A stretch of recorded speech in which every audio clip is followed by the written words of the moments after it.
Amélia está no ar 24 horas. Participem!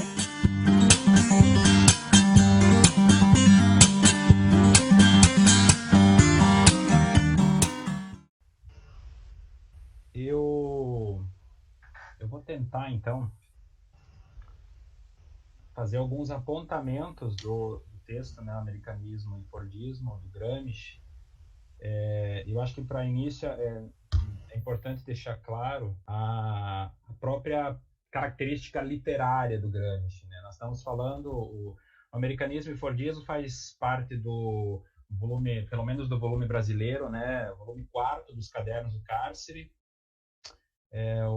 seria o caderno 22, né? Mas na tradução brasileira é o volume 4. E é um texto não acabado, né? Assim, os Cadernos do Cárcere, eles têm toda uma característica literária por trás deles, que também os tornam mais complexos. É um texto de anotações, que o Gramsci não trabalhou ele tanto quanto o do Ricardo Antunes, que você vê maior fluidez, porque é um texto pensado do início, meio e fim, né? Isso acho que não é um demérito do Gramsci, enfim, é uma característica do texto do Gramsci, né? E isso, em certa medida, o torna mais complexo. Então, a minha ideia é pensar algumas coisas que vão casar de forma direta com a grande fala aí da Elisane, né? Fez uma excelente fala abordando as principais concepções aí do Antunes. Antunes é um exímio escritor, né? Ele consegue congregar, quer dizer, a complexidade e a postura de diferentes autores em contextos também distintos, com uma habilidade impressionante. Então ele tem uma navalha na pena que escreve, e é uma navalha muito precisa. O texto do Gramsci, então, ele começa com uma espécie de eleição de problemas, né? O apontamento seriam a princípio 10 problemas, mas no texto, quando seria o problema 10, aí o texto é interrompido. E esses problemas, eles serão aprofundados, né? Alguns mais, outros menos, ao longo do texto. Então, nós temos, no primeiro momento, aí uma discussão, um apontamento sobre uma substituição da acumulação plutocrática, né? Ou seja, poder mais dinheiro. Isso é fundamental para toda a proposta fordista, né? Essa junção entre esse poder, que é um poder mais generalizado e é um poder de característica ideológica forte. E aí acho que nós podemos entender aqui ideologia no sentido de um conjunto de ideias com precisão e com força de transformação, e é uma força de transformação bastante prejudicial a quem está recebendo o impacto dessa ideologia. E, claro, aliado ao dinheiro, quer dizer, o poder aumenta mais, porque com o dinheiro as relações, sejam elas políticas, de influência, enfim, elas se corroboram com uma força maior, e aí então isso gera também um processo de distribuição, e esse capital financeiro ele vai ficar, assim, sem sombra de dúvidas, regionalizado, né? Ele fica centrado em grupos bastante específicos, ele não é de forma alguma glorificado, ou seja, distribuído. Aí vem o segundo problema, que é fundamental. E esse segundo problema, o Gramsci toca na questão sexual, né? Ou seja, nesse controle físico e psicológico dos trabalhadores, é fundamental não apenas controlar, assim, do ponto de vista corpóreo esse trabalhador, mas tem que controlar o psicológico deles. Ou seja, aquela frase do Gramsci, né? Eu até citei ela na semana passada, é preciso entrar na alma do trabalhador. Isso me fez lembrar uma frase do filme Batismo de Sangue. É uma cena bem tensa em que e eu cito essa cena para ilustrar um pouco a força da violência, porque isso é bem violento.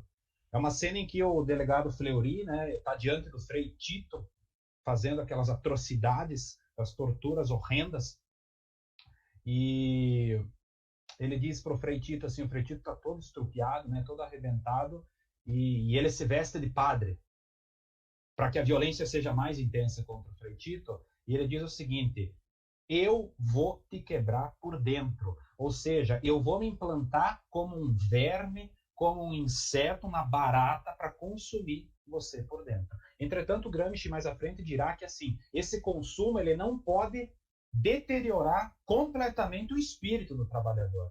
precisa ficar uma parcela mínima de espírito que o faça levantar pela manhã e trabalhar, sem, obviamente, pensar, sem perceber o seu entorno. Então, essa questão de percepção, de controle físico, sexual, é preciso saber porque os trabalhadores eles não podem, em hipótese alguma, nessa dinâmica fordista, e na taylorista também isso vai se aprofundar, eles não podem perder ou gastar energia com questões de aspecto afetivo. A vida dele deve estar centrada como uma peça dentro da dinâmica, ou seja, dentro da linha de produção, para usar um termo aí que é bastante correlato ao pensamento fordista. Aí ele levanta uma questão curiosa, né, se o americanismo pode constituir uma época histórica, se ele é uma acumulação molecular ou uma revolução de tipo francês. Bom, aí o quarto problema, isso aparece bem no início do texto, né? Racionalização da questão demográfica europeia. Qual seria, então, o lugar de partida do desenvolvimento? Como que se pauta essa questão do desenvolvimento, né? O Lawrence falou um pouco disso na semana passada, a partir de outro viés, de outros autores, de que a gente caminha para o desenvolvimento, mas parece que é um caminhar direto para o cadafalso. Várias pessoas têm dito que, e a pandemia demonstrou isso, que esse freio do desenvolvimento, desenvolver, produzir, desenvolver, ele precisa ser sanado. Nós estamos caminhando para onde? Desenvolver para quê? Para quem? A partir de qual pressuposto e com quais intenções?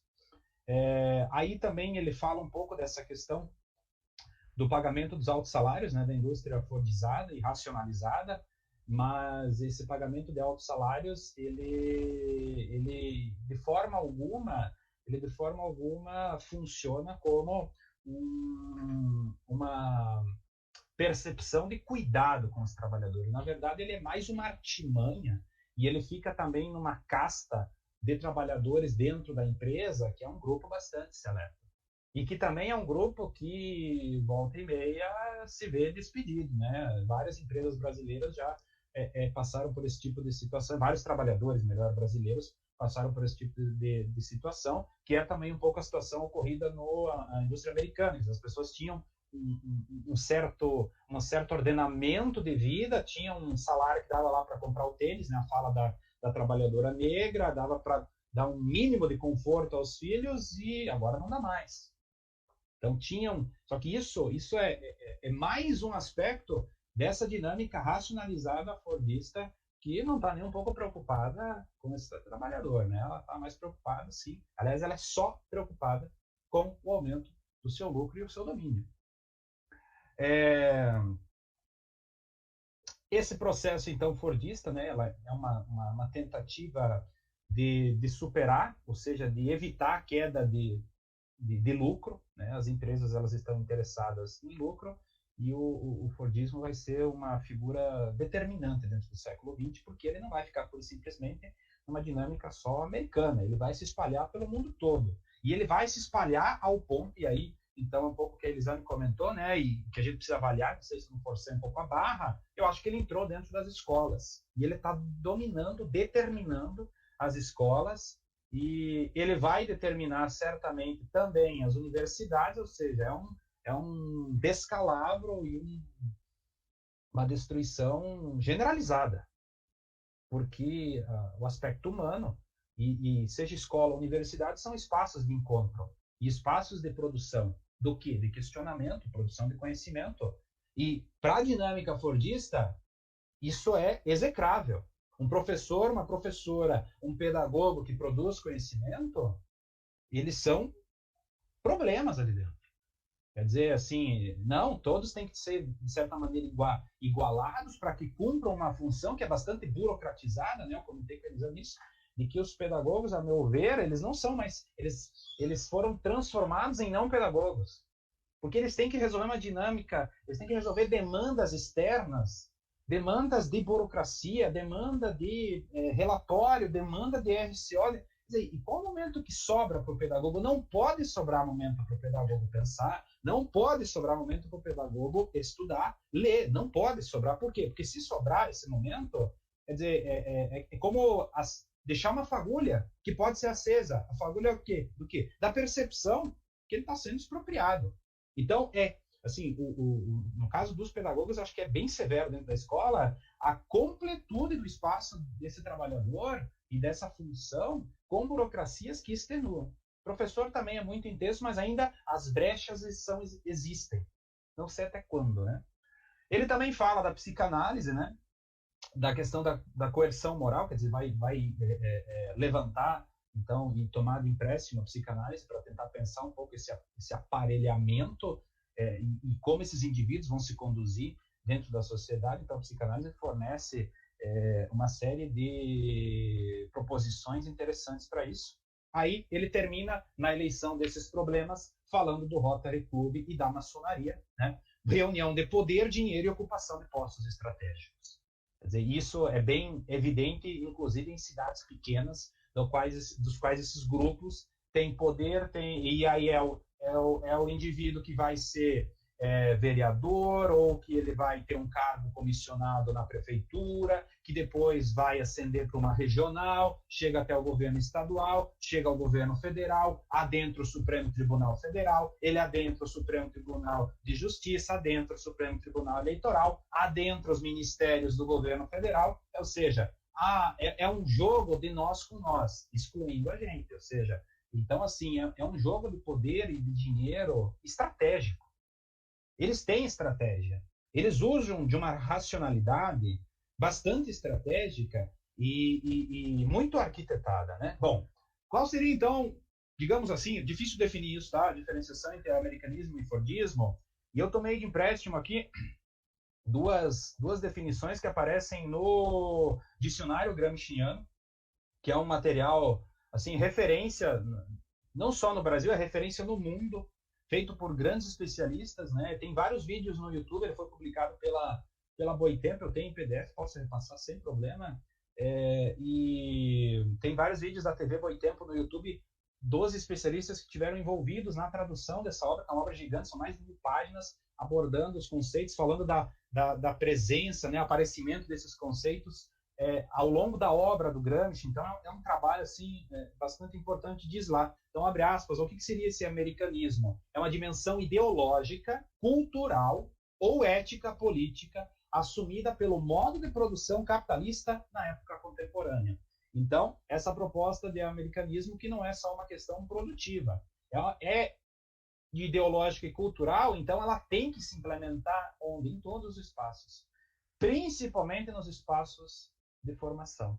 Principalmente, e aí me vem em mente a grande penetração de escolas ou de proposições formativas como o SESI. A escola que eu trabalho aqui está a 3 quadras de uma escola do SESI. Eles vêm constantemente na nossa escola e vão cooptando, na maioria dos casos, os nossos melhores alunos para cursos técnicos, bolsas, enfim. Ou seja, aí vai entrar. E é uma dinâmica de proposição do SESI, né? Ou seja, para a indústria. É uma formação pensada para a indústria, são cursos técnicos pensados para a indústria e que tentam sanar. É uma formação que quer sanar uma necessidade do industrial, do aspecto industrial, e não uma formação de característica, como a Elisane apontou, mais emancipatória, né? Enfim, que o indivíduo faça as suas escolhas. A dinâmica fordista, então, é uma dinâmica mais técnica produtiva, ela está mais ocupada, então, com esse procedimento de uma produção mais concreta, podemos dizer assim. E aí, o Gramsci vai falar dessa sociedade racionalizada. Quer dizer, assim, ele elenca vários fenômenos, né? Por exemplo, como o fenômeno das massas. Essa sociedade racionalizada, ela não está alheia, quer dizer, ela está conectada com fenômenos de massa, mas também está conectada com estruturas de poder. E o Ford faz um processo de experimentalismo. E esse experimentalismo tem como função a destruição da sindicalização, do sindicalismo, porque esses trabalhadores sem uma representação, eles não têm força nenhuma. Andorinha sozinha não faz verão.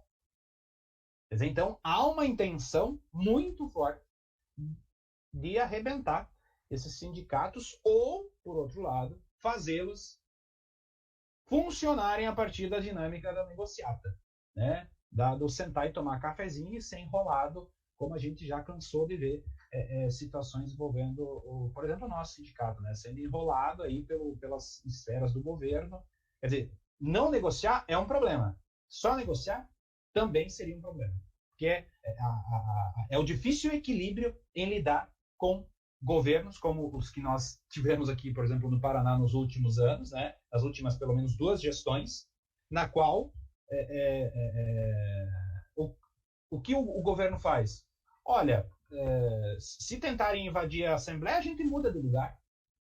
Muda de lugar. Muda de lugar, a Assembleia Legislativa coloca num espaço fortemente protegido por policiais, e essa dinâmica foi aprendida pelo senhor Rafael Greca na prefeitura de Curitiba. Ele fez escola com o Beto Richa, fez igualzinho, mesmo processo, violência, polícia sendo usada para bater em professora, pedagogo. Quer dizer, vocês vão ocupar e impedir a votação, a gente troca de lugar. Isso é planejado. Né? Lembremos aqui, secretário de Segurança Pública, que agora é um candidato a prefeito aqui de Curitiba, na época gastou mais de R$1 milhão no massacre do 105, mais de 250 pessoas feridas, aluno, professor, pedagogo, diretor, enfim, muita gente. Então, esse experimentalismo, ele tem por trás uma propaganda ideológica política que se aproxima muito da propaganda totalitária. É uma propaganda totalitária, ela tem que se implementar e ser destrutiva, mas tem que ser aos poucos. Ela vai aos poucos, sabe, costurando, ela vai se costurando para fazer esse intenso processo e que vai se implementando na vida e na própria produção. E aí isso fica, me parece evidente, né, na indústria americana, a questão toda da recusa sindicalista, principalmente dos trabalhadores chineses, né? Mas há um conflito ali dentro da própria dos trabalhadores norte-americanos, toda aquela coisa de contratar empresa especializada em convencer trabalhadores a votarem contra a criação do sindicato. Isso é surreal. Ou na classe operária vai ao paraíso, em que o sindicato assume uma posição bastante problemática, uma posição de tentativa de contenção, né, dessa fúria que está presa nos trabalhadores e no sentido de tentar uma proposição de negociação, né, inclusive para o retorno lá do Lulu, né, que é um dos personagens principais que é demitido. E ele tem uma figura curiosa dentro do filme, porque no primeiro momento ele é o exemplo de trabalhador totalmente aniquilado e que trabalha em função, quer dizer, ele é a máquina ali e que passa por um processo, né, quando perde um dos dedos, e ele já tinha um resquício de reflexão anterior, mas isso parece que é o start para ele abrir os olhos e perceber que, enfim, ele estava sendo assassinado aos poucos naquela dinâmica de trabalho. Com isso, essa sociedade racionalizada, ela quer criar um tipo de humano. E qual tipo de humano? O adequado. E esse humano adequado, ele é extremamente necessário para esse sistema produtivo. Porque se um humano não adequado, um ser humano não adequado, ele não aceita esse sistema produtivo ou ele aceita por pouquíssimo tempo. Vai gerar uma resistência muito grande. Então, a proposição fordista quer fazer o quê? Racionalizar a sociedade para que já chegue na fábrica o indivíduo que não pensa. Quer dizer, a escola tem que ser o espaço que não forma mais indivíduos pensantes. Tem que ser indivíduos conformados. Né? Aquele complexo, o velho complexo lá do Jorge Amado da Gabriela. Nasceu assim, cresceu assim, vai morrer assim, Gabriela. Ou seja, não, como se as coisas fossem se dando numa sequência, porque, enfim, é a vida e que assim se mantenha, não há possibilidade, então, de alteração. Então, esse ser humano, ele é produzido a partir dos interesses e da dinâmica desta produção fordista, tá? E que se dá dentro da racionalização da sociedade. Isso também aparece tanto na indústria americana como no classe operária vai ao paraíso. Aí o Gramsci faz críticas, né,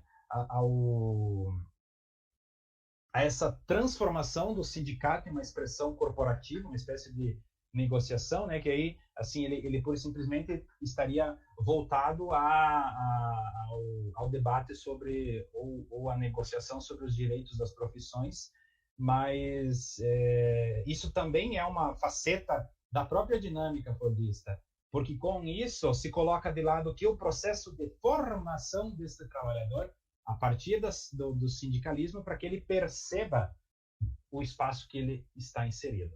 Quer dizer, isso também é interessante que ele seja assim negociador e que fique nessa negociação, que não é ruim, obviamente, mas ela é uma negociação que avança pouco.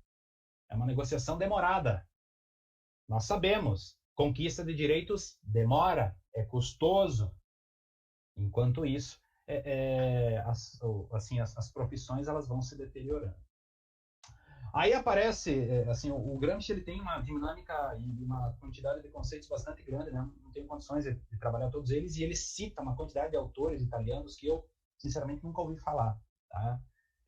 Assim, o Gramsci ele tinha um conhecimento assim, de autores que, ao menos a mim, eles são distantes, né? Mas no problema da hegemonia, esse é um conceito importante dentro do texto, eu peço a licença para citar esse trecho do Caderno do Cárcere, que diz o seguinte, abre aspas, a vida na indústria exige um aprendizado geral, um processo de adaptação psicofísica a determinadas condições de trabalho, de nutrição, de habitação, de costumes, que não é algo inato, natural, mas exige ser adquirida ao passo que as características urbanas adquiridas são transferidas por herança ou absorvidas no decorrer da infância e da adolescência. Assim, a baixa natalidade urbana exige um contínuo e relevante gasto com o aprendizado dos novos urbanizados e traz consigo uma permanente modificação da composição sociopolítica da cidade, colocando continuamente em novas bases o problema da hegemonia, ou seja,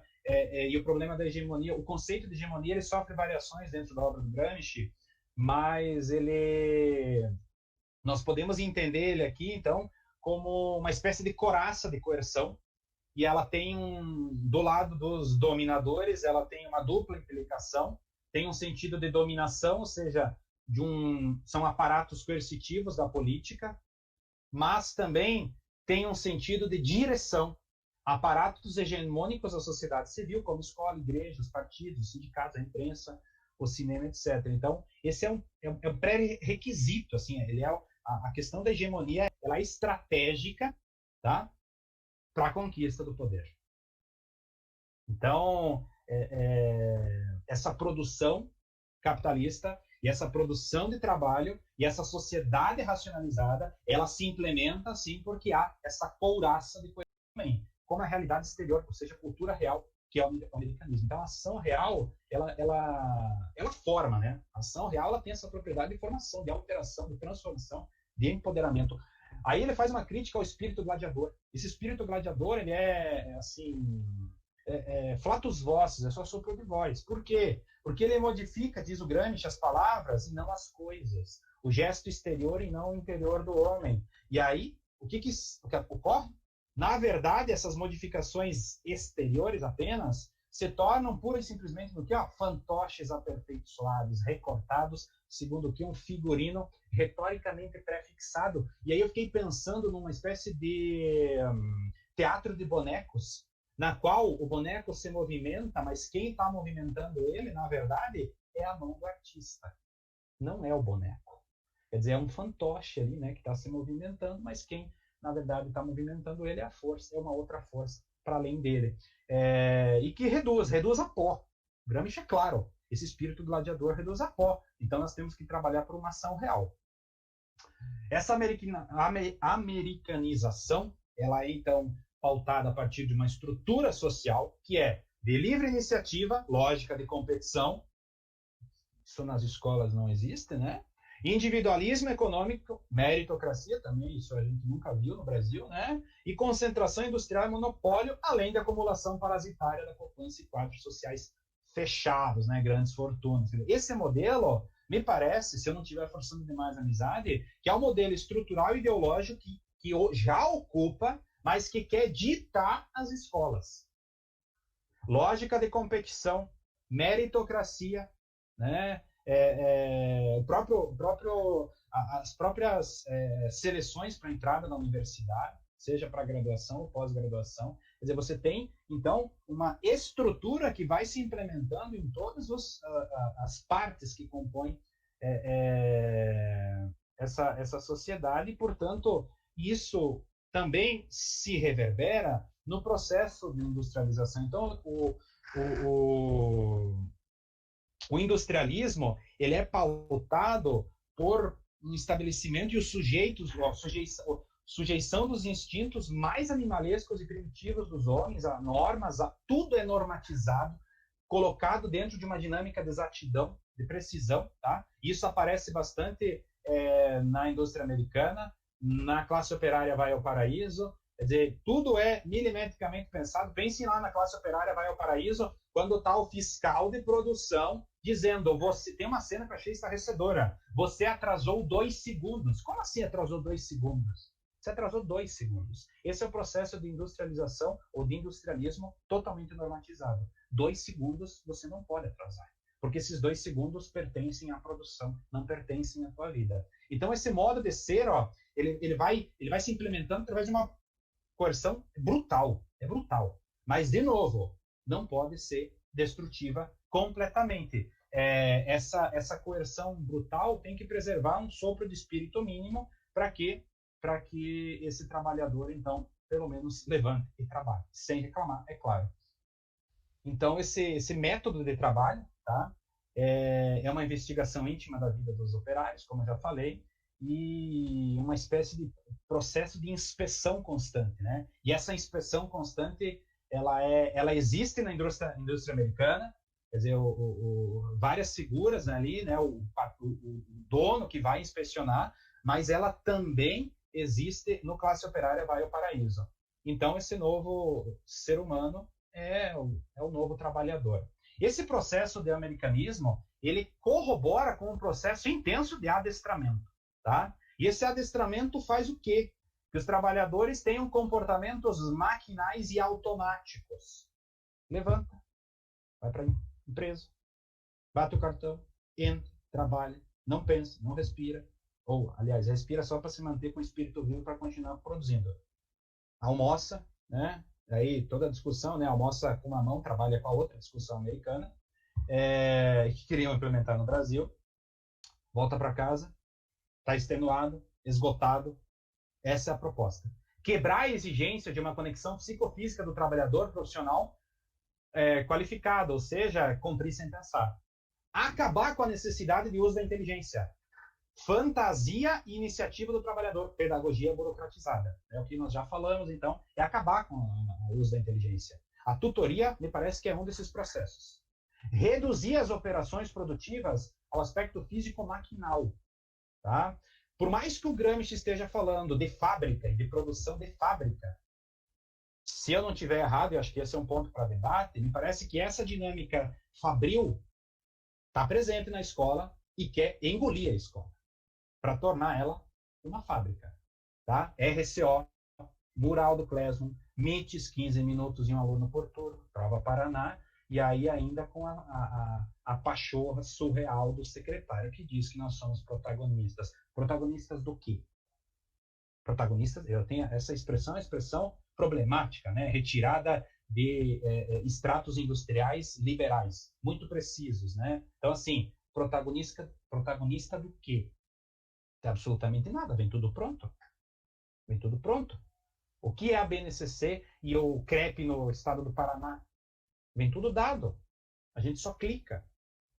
Nos sobra a esfera da sala de aula e o contato com os alunos, que agora na pandemia está totalmente distante, mas as fagulhas da sala de aula, as fagulhas dos eventos, as fagulhas do contato. Isso eu espero que eles não consigam destruir. Então, esse Fordismo ele tem uma proposição de puritanismo, de limpeza mesmo, né? Sem preocupação nenhuma com a humanidade do trabalhador. E aqui, eu apontei os casos das perícias médicas na sede, né? Quer dizer, eu lembro que no ano passado, quando eu participei das comissões de saúde nas escolas, né? O relato das pessoas é assim: você fica doente uma vez e a segunda doença é comparecer para passar pela perícia, que é uma nova doença. desrespeito, a falta de preocupação com a humanidade desse trabalhador, desse indivíduo, né? Aí, claro, esse trabalhador não pode criar, porque criação atrapalha, fantasia atrapalha, é coisa abstrata, não, vamos ser objetivo, matematizar tudo, tudo é número, planilha, são milhares de postagens no Classroom, isso não quer dizer absolutamente nada, isso não traduz absolutamente nada, são números vazios para preencher planilhas, que interessam quem? Ao governo e ao secretário, porque eles não traduzem. Então, você vende uma ilusão de tradução de qualidade do ensino. Quer dizer, e essa ilusão, ela é proposital, ela é racionalizada. E parece que ela é uma das demonstrações de uma sociedade bastante racionalizada nessa proposta pensada pelo Gramsci.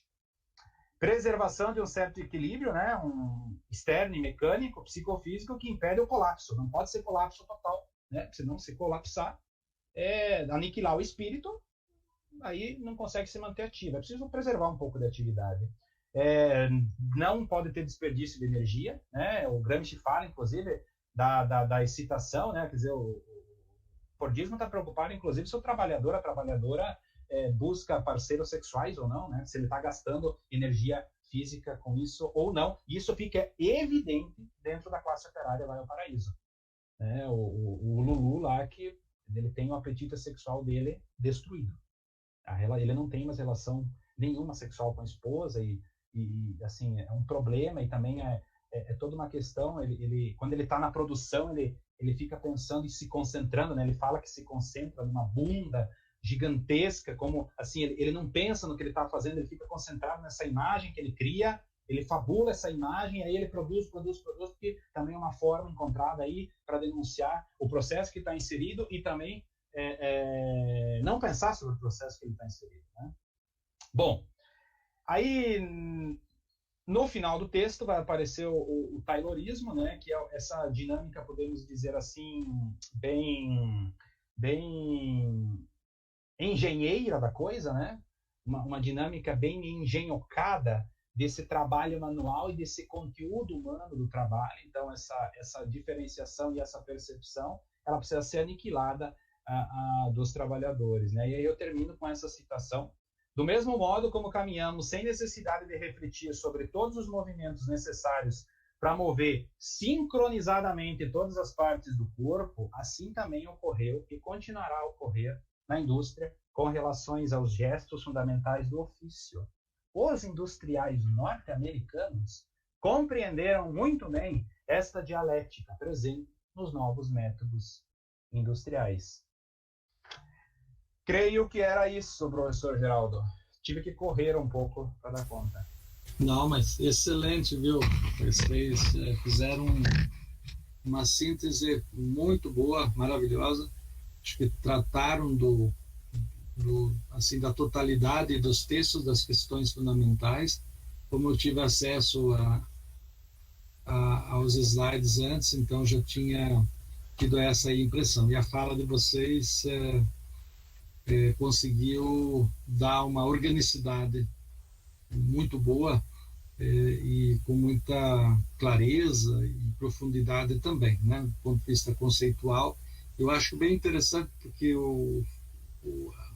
esse diálogo entre os dois textos, né? Vocês já colocaram bem, eu acho que ele fica marcado aí na costura que vocês fizeram e mostrando a qualidade dele. Eu achei bem importante, tanto Lisane e você no final, principalmente, de trazer para a nossa realidade, né? Dos trabalhadores em educação, né? Então, eu não vou me alongar aqui, porque o Bernardo já se inscreveu. O complexo, né, de adaptação, na verdade, de uma nova forma de relacionamento e de trabalho que, de fato, mutila o corpo, né, e mutila a mente, né? Então, acho que foi bem importante essa análise, porque a gente se vê nela, né? Quer dizer, então, o que o Gramsci falou naquela época, a gente está se vendo nisso, né? Aliás, com mais assim, talvez, do ponto de vista da análise, a gente se vê mais fortemente ainda, né? Porque isso se aprofundou, né? Quer dizer, então, ao longo da história, há um processo de aprofundamento disso que é o mundo do trabalho do começo do século XX, né? Então, bem, bem importante. Bom, Bernardo, passo para você, então. Tá. Oi, obrigado, professor Geraldo. Na verdade, as falas, né, da colega Elisânia aí do Everett são irretocáveis, né, como radiografia do texto praticamente inteiro, assim. Eu, na fala, não é, tanto da Elisane, não é, e daí, mas especialmente do Everton, só o que me vinha à cabeça é o ditado popular que o Gramsci já cita logo no começo ali, da fala, dizendo onde um animal, uma vaca, acho que ele fala, caga, não é, 100 passarinhos se alimentam. E isso me marcou, acho que, não é, o professor Geraldo aí é do interior também, sabe que é verdadeiro o fato de que, não é, isso tanto para porcos, galinhas e animais, enfim.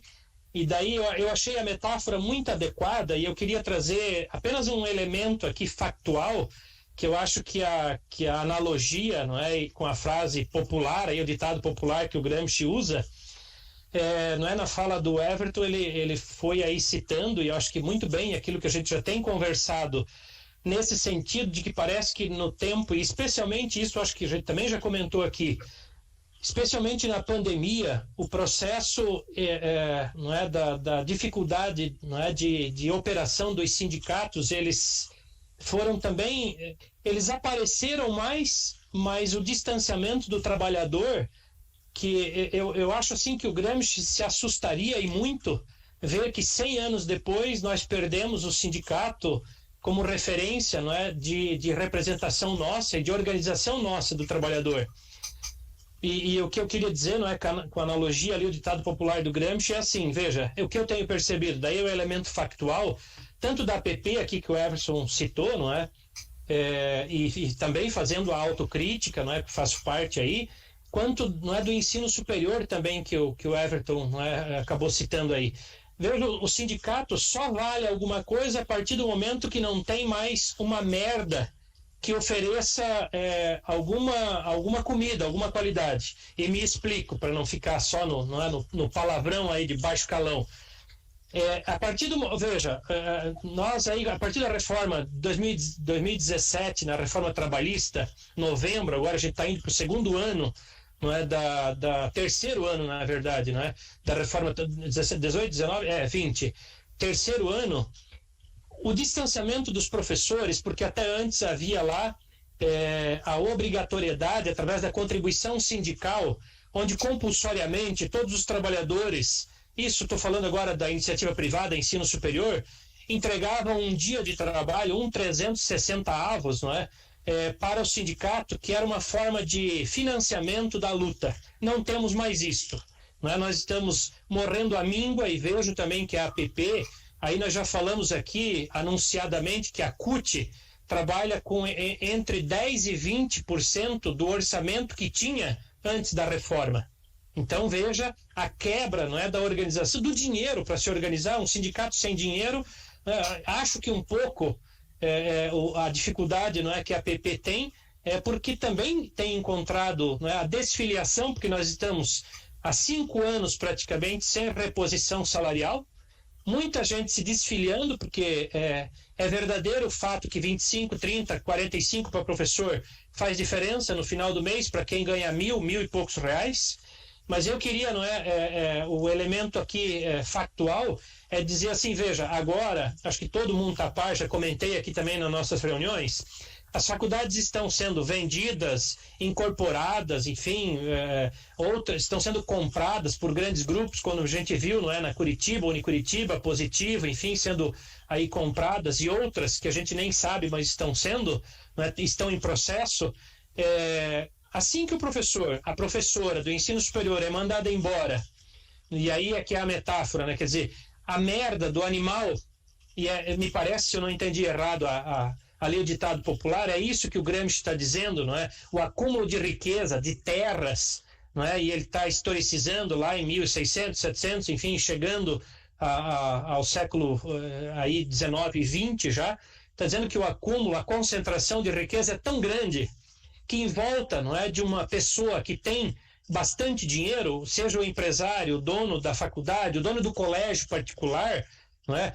Enquanto ele caga e tem algum dinheiro, nós estamos à volta e não damos bola lá para o sindicato. Eu queria, não é, poder dizer para vocês como até mesmo pessoas, gente, que historicamente isso nós vimos, sobretudo aí, não é? Aqui eu posso falar entre nós aqui, a PUC, por exemplo, não é? Mandou professores, mandou sindicalistas embora, que por muitas décadas, eu diria, foram perseguidos pelos colegas que eram lá diretores, que eram reitores, enfim. E depois, quando ganham, não é? Quando a PUC manda embora, quando a universidade, enfim, manda embora esse processo agora, aí vem procurar o sindicato. Mas foram aquelas pessoas que, mesmo depois da reforma trabalhista, vejam bem, se ela não procurasse o sindicato para assinar um papel de próprio punho, uma declaração que não quer mais fazer lá a contribuição, que não é mais contribuição, não é sindical, ela poderia ainda contribuir, pois as pessoas fazem questão de sair da sua casa, gastar ou ônibus ou gasolina, para deixar de contribuir com, às vezes, 100, 50, no máximo nós pusemos lá na nossa convenção coletiva, não é? Lá do Simples, R$150 no ano, por mais que isso signifique menos do que um dia de trabalho de um ou outro professor, não é, que ganha um pouco mais, pois ela sai da sua casa, sai do seu trabalho, vai até a sede do sindicato, assina a desfiliação do sindicato, mas agora veja como, não é, as contradições, é isso que eu queria dizer, não é? Agora a merda já não é mais rica lá naquele espaço onde ele trabalhava, que lambia o pé, doava a sexualidade, a sensibilidade, a vitalidade, não é, achando que aquele espaço lá era um espaço vitalício para ele. E agora que ele não tem mais esse espaço, é claro, eu estou me solidarizando e nós acolhemos todos esses professores, tanto a APP, não é, quando o PSS não quer contribuir, quando não quer se sindicalizar, ele é acolhido, não é, pelo sindicato, tanto não é a APP, não é, quanto o Simples acolhe. Mas veja a falta de consciência de classe, não é, e que nós temos enfrentado. E acho que é mesmo a Elisane falou bem aí, não é? O Everett também, não é? Nós desumanizamos em troca, não é, de 4 trocados, não nos vemos mais enquanto categoria, enquanto trabalhadores, e aí a gente acha que aquelas fezes que tem lá um pouquinho e que vão nos alimentar historicamente. Veja, acho que o Gramsci se arrepiaria de ver, não é, que nós estamos desalmados, né, enquanto trabalhadores, enquanto sindicato, eu diria até partido político mesmo, né, porque nós conseguimos muito pouco diante, né, gente, eu estou terminando aqui, professor Geraldo e colegas, né, nós conseguimos, olha a votação aí, por último, a militarização das escolas, a mudança nas regras, né, que falamos aqui no encontro anterior, mas as mudanças nas regras para a direção de escola. Nós temos 6 deputados e 54 na Assembleia Legislativa. Quer dizer, eu diria, arriscaria dizer, sem números exatos de pesquisa, mas assim, nós somos de 80% a 90% de trabalhadores assalariados. Nós devia ser facilmente o inverso, né? Nós devíamos ter 43, 45 deputados lá na Assembleia. E eles deveriam ter 5, 6. Acontece que é exatamente o inverso, né? Nós ainda estamos atrás, não é, daquilo que sobra nas fezes, não é, desses supostos, não é, representantes aí que se alvoram, não é, a dizer que são nossos representantes aí na Assembleia e também na Câmara. Estou insistindo nisso, a gente tem falado nisso, porque é o tempo de a gente tentar mudar. E não apenas com o meu voto, teu voto, enfim, o nosso aqui do NESEF. É de pedir voto para a classe trabalhadora, para aqueles que estão conosco, e não votar, não é? Hoje eu vi lá a Arnes, eu estou junto com meu pai, não é? O Flávio Arnes representa o trabalhador, porque tem votado com o governo aí direto, votou com o governo Temer, e tantos outros aqui, poderia citar, não é? Vários aqui, que não têm votado conosco. E aparecem, né? Eu sou filho do filho, neto do neto, e vai perpetuando. Acho que o professor Ricardo, né, da Federal, o professor Marcelo aí faz um bom estudo disso, né, no sentido de a gente se conscientizar enquanto classe, mas está difícil, né? Obrigado, professor Geraldo, obrigado. Ótimo, excelente. Eu acho que é isso mesmo, a gente tem que chamar para o debate, né? Então, penso que, de fato, achar uma questão fundamental aí, né, da própria prática, né, sindical, que você levantou e levantou bem, e eu acho que o próprio filme, o American Factory, aponta isso, a Lisane recupera aqui também na fala, o Everton também toca nisso. Então, é bem importante, porque, na verdade, assim, até eu quero pegar um gancho, né, para ver se mais alguém gostaria, de repente, né, falar, mas eu queria pegar um gancho aqui, eu acho que da fala, eu acho que o Everton comentou bem, e evidentemente que essa é uma questão séria, porque no final da fala do Everton você traz a questão da escola, traz a questão do problema propriamente do Paraná, ou de modo mais, vamos dizer, marcado aqui no Paraná, mas é uma realidade nacional, evidentemente, né? Essa tradução, vamos dizer assim, de um pragmatismo, né, que passa por um pragmatismo gerencial e que força a mudança de uma prática pedagógica, né? E a ideia, né, e essa categoria que também, em parte, tem um forte diálogo com o Gramsci, da ideia da desintelectualização, né, da atividade, que é marcadamente intelectual, né? Quer dizer, a gente pensa a atividade do professor, da professora, a partir deste lugar, né? Então, há um processo, evidentemente, muito claro, de uma estratégia do ponto de vista do Estado, que, por vezes, ele hoje está sob o domínio, né, das corporações do capital, né, porque quem é o FEDER, senão a expressão de uma facção, de um grupo, né, do capital, que assalta o Estado, toma o Estado em suas mãos e transforma as políticas educacionais, nesse caso, voltadas ao seu universo, enfim, de compreensão, e dos interesses que, em última instância, interessam, de fato, ou que estão colocados, de fato, no horizonte, não é do modo de produção, né?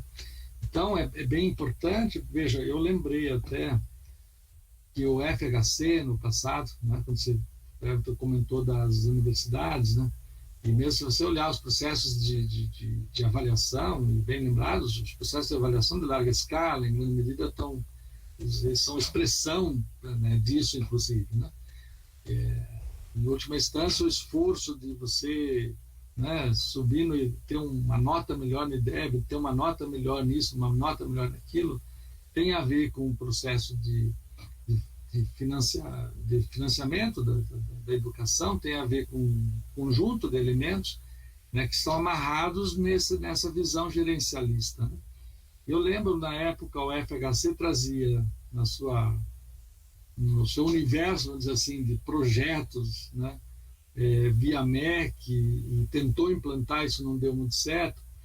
Ele queria implantar, na verdade, cinco grandes centros de excelência, né, na pesquisa, porque, na verdade, a ideia dele era ter 5 grandes universidades, em que essas universidades concentrassem, ou institutos, concentrassem as pesquisas, e as demais faculdades e universidades seriam reprodutoras, vamos dizer assim, do processo do conhecimento, que é aquela velha, né, dicotomia entre quem produz e quem reproduz, né? Então, bem lembrado, porque na esteira, vamos dizer assim, desse modelo fabril, taylorista, fordista, né, a educação não caminha ao lado, quer dizer, ela passa por dentro, né? Aliás, ela absorve isso, né? Então, é muito impressionante isso. E, aliás, mesmo nós que estamos na pós-graduação, é sempre importante dizer, porque a gente está submetido a um processo de avaliação quantitativo, né?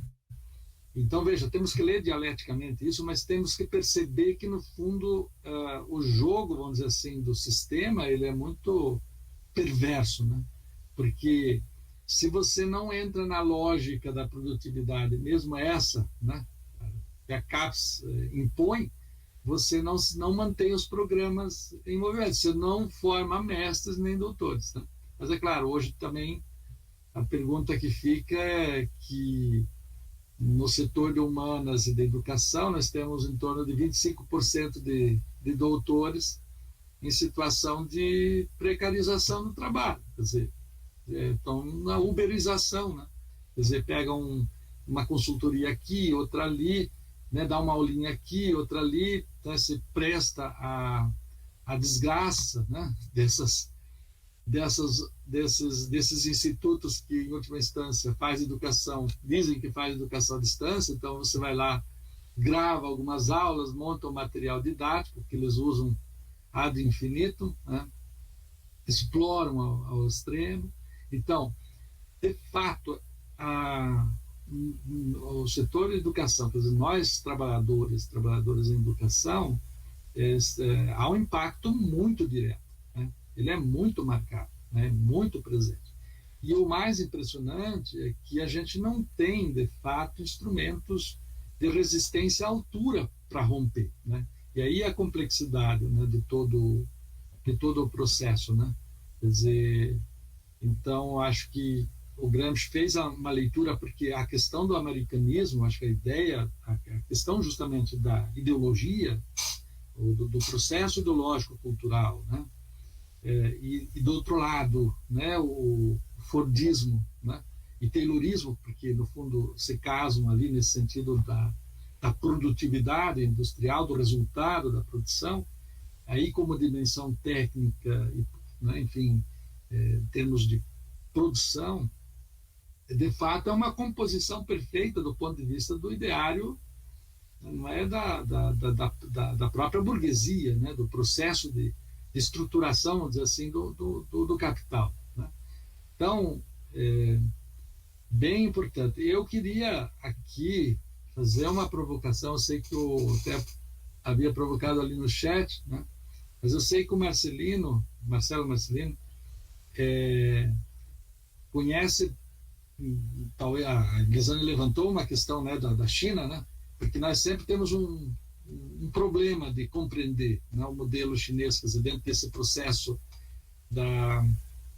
do embate agora, né, com as grandes potências, quer dizer, com os Estados Unidos, e evidentemente nós somos marcados por leituras que nos são passadas por meio da imprensa, por meio disso, por meio daquilo, enfim, há muito filtro, né, em termos inclusive de compreensão. E de fato a ideia de que, em última instância, o trabalhador, a empresa, ela em grande medida, ela está não subsumida, mas ela está no processo da própria produção ideológica do Estado, né? Isso é muito claro no filme, né? Quer dizer, isso fica muito claro. Quer dizer, isso se faz presente, né, de maneira marcada. É claro, nos últimos tempos, o que a gente tem visto assim, bom, a China ela tem um modelo político, né, que é comunista, mas no fundo o mercado, vamos dizer assim, o processo do mercado, ele em última instância não se diferencia muito, né, daquilo que seria o mercado do próprio modelo capitalista. Bom, estou falando de um lugar comum, né, ou de um entendimento que por vezes nos é passado, né? Por isso a minha provocação para o Marcelo, que vem da sociologia e que tem uma leitura sobre isso, ele já viu ele falando sobre isso, eu queria que você comentasse um pouco essa questão, né? Se for possível, né?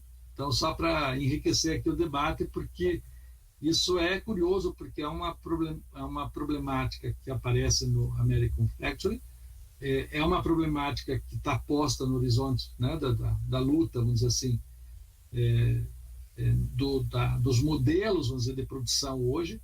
E veja, made in China, tudo, né, tudo que a gente usa, que está tudo aí, made in China, quer dizer, tudo que você usa, né, é um domínio muito forte. Então você fala, quer dizer, o trabalho, esse trabalho definitivamente, quer dizer, como bem a Elisane usou a usou a metáfora do gato, não é gato preto, pardo, branco, não interessa, é gato, né? Enfim.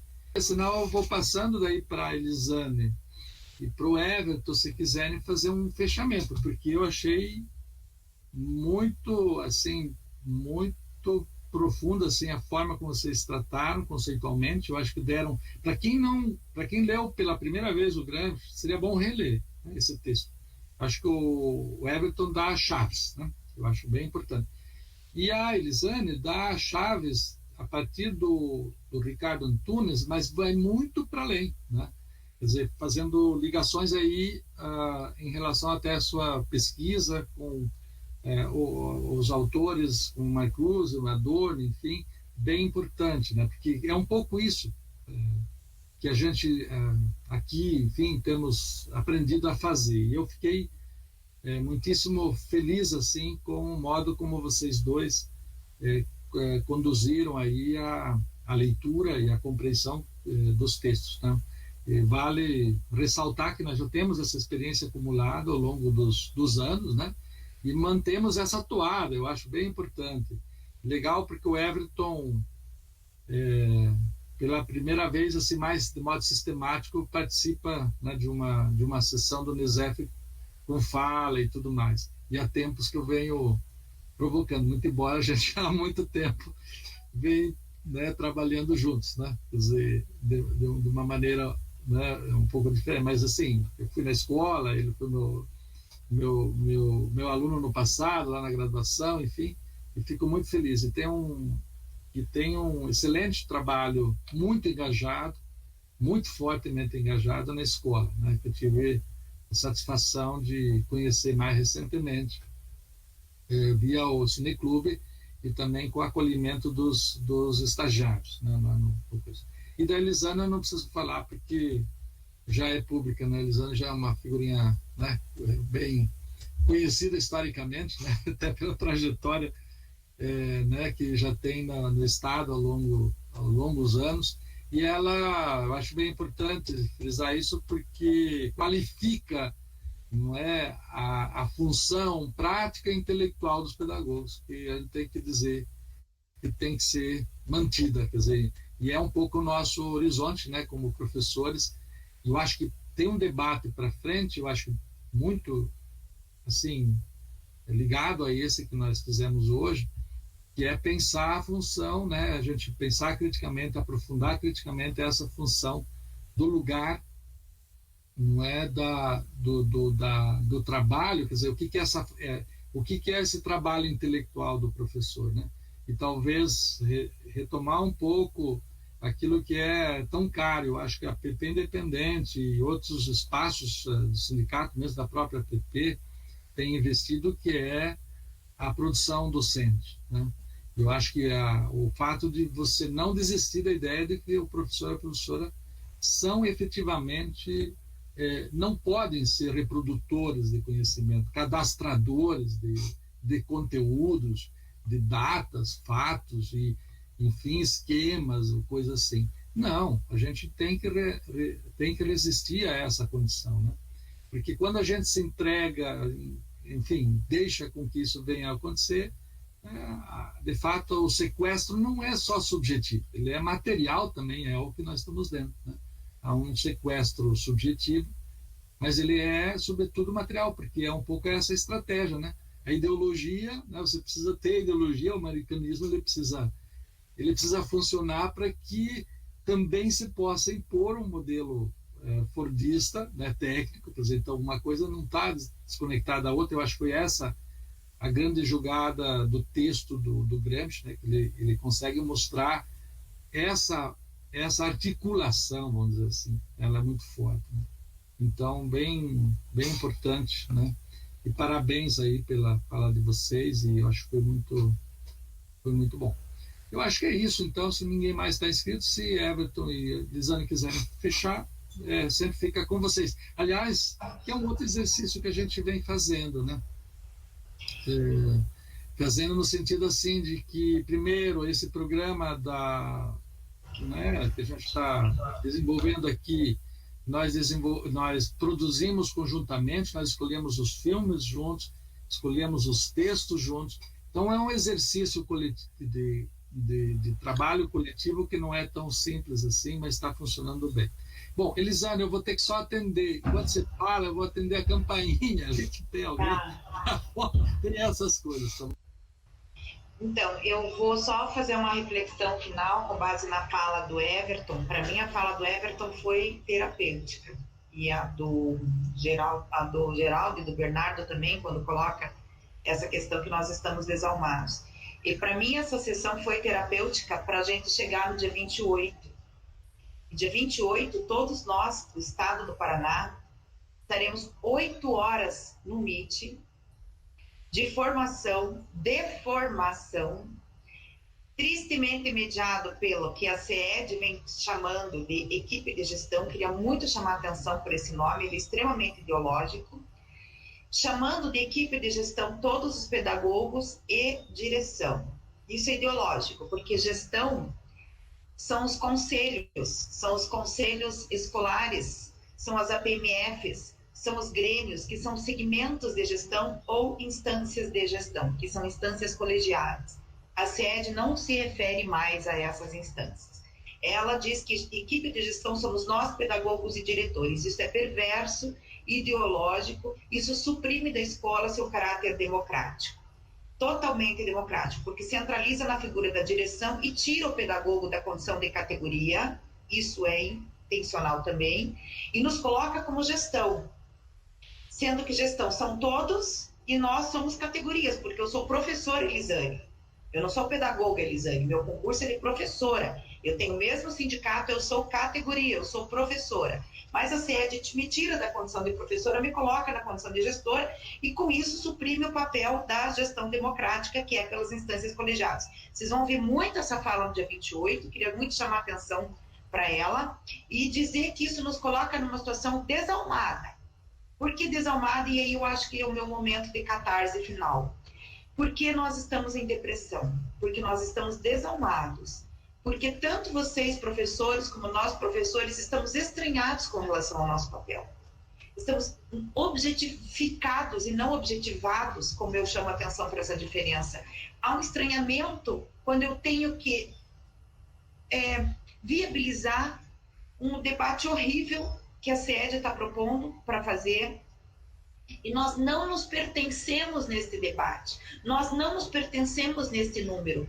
Então, quando o Bernardo coloca essa questão que nós estamos desalmados como sindicato, e o Geraldo coloca que nós estamos desintelectualizados, isto nos deprime. Eu fiquei nessa sessão inteira ouvindo a fala do Everton, eu não conhecia o Everton. Everton, que prazer enorme, que delícia ouvir sua fala. Eu queria que você fizesse a fala para a minha escola no dia 28, porque para mim aumenta a minha depressão, mas ao passo em que aumenta a minha depressão, me dá os elementos para a gente fazer o contraditório.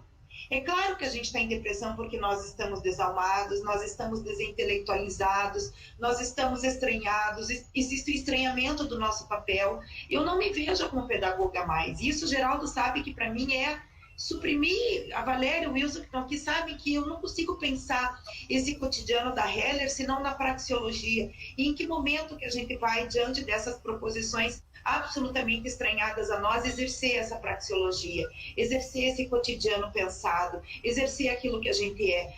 A Heller, e só para finalizar meu momento catártico, coloca lindo. A Rosa Espinho, do filósofo, ela coloca do filósofo, e eu vou me colocar, já que eu não tenho formação em filosofia, como educadora filosófica, me entendo também, ele tem que unir o que se pensa, o cotidiano, a expressão do que você é, do que você pensa e do que a gente faz. Se esse cotidiano não é essa expressão, nós nos estranhamos. E a partir do momento que eu me estranho no trabalho, ele estranha, desintelectualiza, me suprime quem eu sou. E se me suprimir quem eu sou, obviamente que eu entro em depressão. Estamos todos em depressão.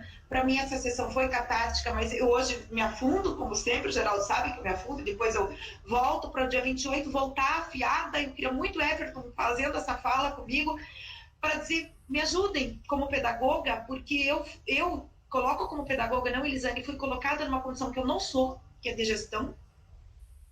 Não sou.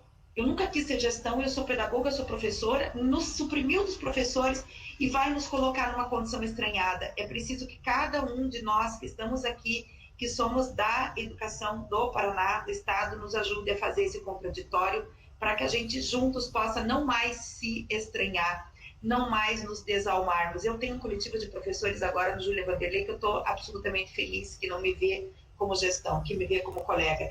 Mas eu queria reforçar esse encontro de hoje no sentido de que nós não estamos desalmados sozinhos, estamos estranhados. Então, que esse momento de hoje nos sirva de contradição para a gente se compor de novo, lançar a mão da Agnes Heller e nesse dia 28 fazer a contradição. Mas não sobre os pedagogos e os diretores, exceto aqueles que cumprem, mas sobre o que está vindo aí da CED, tá bom? Eu queria muito agradecer, Geraldo, e eu queria muito, assim, ó, de verdade, não tive a oportunidade de falar para o Douglas, para o Alessandro e para ti, a forma, o formato de organização desse debate está maravilhoso, está incrível, ficou muito boa essa proposta. A gente vê o filme, a gente analisar o filme, trazer os fundamentos do filme, isso é a praxeologia. Estou muito feliz e muito honrada em estar aqui no dia de hoje e em conhecer o Everton. Obrigada, gente.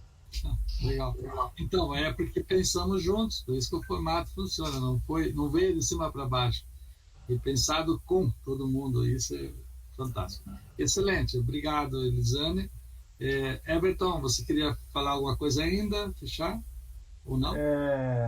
Bom, eu agradeço também, agradeço a Elisane, né, professor Geraldo, a gente já se conhece de larga escala, né, fui aluno na graduação, e daí depois com o Cineclube, enfim. E essa sua última fala, professor, me fez lembrar uma fala do Paulo Arantes no colóquio internacional do Walter Benjamin. Eu só assisti a primeira parte porque o Paulo Arantes é uma dinamite ambulante. Assim, são 2 horas, eu consegui 1 hora, eu tentei anotar as referências dele em 10 minutos, depois abandonei, fiquei só ouvindo ele. Mas ele ele constrói uma imagem que eu achei belíssima, que quando a gente pensa junto, nós existimos na cabeça do outro e o outro existe na nossa cabeça, e é isso que eles querem destruir. É isso que eles querem destruir, um pouco essa fala da Elisane, quer dizer, arrebentar e desnaturalizar ou desestruturar o espaço dos pedagogos, das pedagogas, dos professores, né? Isso reverbera e causa um malefício mental surreal.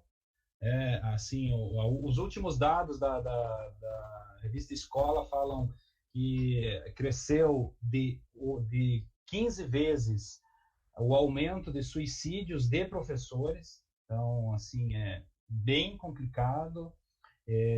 No caso do Paraná, os relatos de quem participou das comissões de escola são terrificantes, né? Assim, é difícil quem não passou por algum problema, seja físico ou psicológico, é muito difícil. Muitos, infelizmente, acabaram tomando rumos mais complicados, né? Então, a situação é calamitosa, totalmente calamitosa. Hoje nós temos uma Secretaria de Educação que é totalmente fabril, né? E essa dinâmica empresarial e militarizada, ela tem nome, e o nome precisa ser dado, é do senhor Feder, é da Adriana Campa, pessoa altamente perigosa, que está lá, é braço direito de Feder. Boa parte das sandices, já trabalhei com ela, né? Elisane também, acho que numa outra sessão comentou.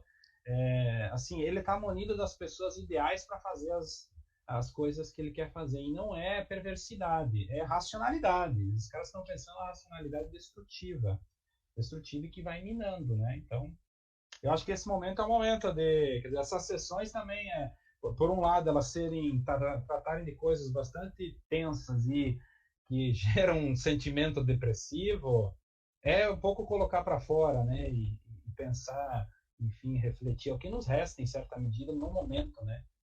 Não perder, inclusive, isso, porque é um certo reforço para que nós percebamos o espaço que ocupamos, né? Eu só tenho que agradecer aí, pessoal, o professor Geraldo, Nesef, enfim.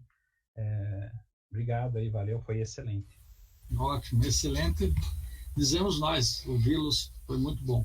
E também, assim, para concluir, dizer o seguinte, eu acho que o Nesef, de fato, a ideia desses seminários aqui nas nossas atividades é um pouco essa, quer dizer, os grupos, eles são não para deprimir mais ainda, né? Quer dizer, a gente faz análise daquilo que é ácido, terrível, né?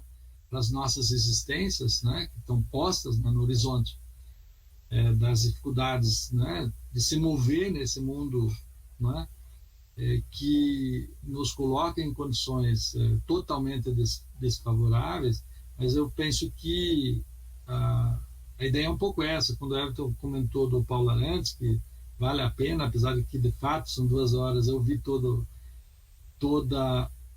o vídeo e vou replicá-lo aqui no grupo outra vez, para quem não viu, mas de fato ele fala uma coisa muito interessante, porque os grupos de pesquisa, e ele lá, o Paulo Arantes, há muitos anos, eles têm um grupo que se encontra sistematicamente, e eles, de fato, a ideia de você pensar a partir do outro, dentro do outro e vice-versa, na esteira, né? Enfim, encontrar caminhos, mesmo que aqui e ali você tenha uma compreensão diferente, é fundamental, porque é uma forma como você tem de sustentar, vamos dizer assim, as condições, vamos dizer, de sobrevivência mesmo, quer dizer, e tem que ter esse apoio, né? Então, eu penso que a academia, ela, mais do que nunca agora, ela tem que repensar, inclusive, essa função meramente, né, por vezes, e mesmo a escola, quer dizer, porque ela é feita assim, as políticas, elas, lamentavelmente, nos levam a essa condição, mas eu acho que nós temos um papel, sim, de criar mecanismos aí, né, de fuga, né, de resistência, no sentido de encontrar formas, né, que reforcem a nossa perspectiva mesmo, né, quer dizer, que nos espaços que nos alimentem, né, do ponto de vista dessa alma, né, não aquilo que foi bem colocado aqui, o Everton colocou, né, que é a estratégia do Fordismo e da ideologia do americanismo, que é o sujeito ter um pouquinho de energia, ter energia suficiente para continuar produzindo, né? Na verdade, não. É a ideia de buscar uma energia que nos torne, né, de fato, mais humanos, mais fortes do ponto de vista coletivo e tudo mais. Mas foi ótimo, foi uma excelente sessão. Queria só finalizar, enfim, agradecer o Everton, agradecer a Elisane e todo mundo que participou, e falar o seguinte: eu recebi, só para concluir, eu recebi as cópias impressas, né? Então a gráfica já encaminhou, eu estou falando para os demais, porque os autores já sabem. Então saiu enfim, já tinha o e-book, agora saiu o livro, né? Impresso, está muito bonito. Também esse da Educação Filosófica, que é o que nós produzimos, é o primeiro volume da trilogia do NESEF. O outro também saiu impresso, o livro da APP Independente, né, do grupo de autores, muito bom, ficou muito bonito. E o do Hélio também, que já saiu há um bom tempo, né, que é o livro físico. E para dizer o seguinte, vai sair o volume 2 em novembro para dezembro. Queria dizer para o Everton, não sei se tem artigo lá ou não, no 2, mas assim, o livro 3, todo mundo que está participando, eu vou montar um pequeno edital, é quase que assim, é um convite meio convocatório. Todos vão participar desse livro 3, que é um pouco o livro de coroamento, vamos dizer assim, do processo do coletivo, da produção. Então ele vai ter uma parte do coletivo, né? Quer dizer, tem alguns do passado que eu vou convidar, os do presente estão todos já convidados, meio convocados para escrever, e a segunda parte vai ter a presença dos manifestos, das cartas e de tudo que nós produzimos ao longo aí desses 20 anos, né? Então vai ser um volume síntese, vamos dizer assim. O primeiro é mais traçando a perspectiva teórico-metodológica, quer dizer, o campo mais da concepção e da compreensão teórica. O segundo, ele passa pelo universo das dimensões didático-pedagógicas, e o terceiro é para ser um pouco a síntese dessa produção. Então, só para dizer para o Wesley, para o Everton, para todos, né? Laércio, todo mundo aí, para produzir para esse nosso último volume, que vai para o ano que vem. Não sei ao certo se é no meio do ano ou mais para o segundo semestre, mas nós vamos produzir, tá bom? Pessoal, um excelente final de semana para vocês, foi ótimo, e vamos em frente. E lembrando que a próxima rodada agora, nós vamos entrar com o outro filme, e eu vou informando aí, né? E outros textos, aí contamos com a participação do Marcelino também, e de outras pessoas aí do grupo. Beleza? Um grande abraço, obrigadão, tudo bom para vocês. Obrigada, tchau. Geraldo, beijo para todos. Abração, professor, a todos, parabéns. Muito Valeu, bom. tchau, tchau. Valeu.